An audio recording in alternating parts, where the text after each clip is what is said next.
9వ ప్రశ్న, బాప్తిస్మమిచ్చు యోహాను రాక గూర్చి ముందుగా చెప్పిన ప్రవక్తలు ఎవరు?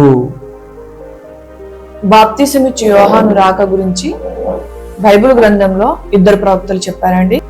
ఏషియా గ్రంథం ద్వారా ఏషియా చెప్పారు, మలాకి గ్రంథం ద్వారా మలాకి గారు చెప్పారు.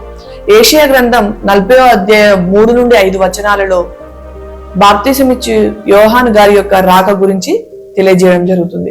అలాగే మలాకి గ్రంథం 3వ అధ్యాయం 1 వచనంలో మనం చూసినట్లయితే బాప్తిసమిచ్చు యోహాను గారు యేసుక్రీస్తు వారి యొక్క త్రోవలను సరళం చేయుటకు ముందుగా వచ్చాడని మనం చూడగలుగుతాం. ఆలస్యం చేయకుండా 10వ ప్రశ్నలోకి మనము వెళ్ళిపోదాం.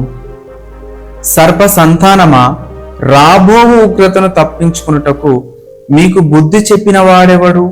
మారు మనసుకు తగిన ఫలము ఫలించుడని బాప్తిస్మమిచ్చు యోహాను ఎవరిని చూచి ఈ మాటలు అన్నారు?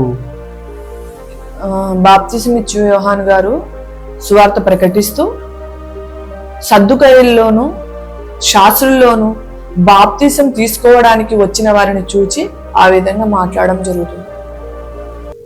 చాలా సంతోషం, చాలా చక్కటి వివరణ.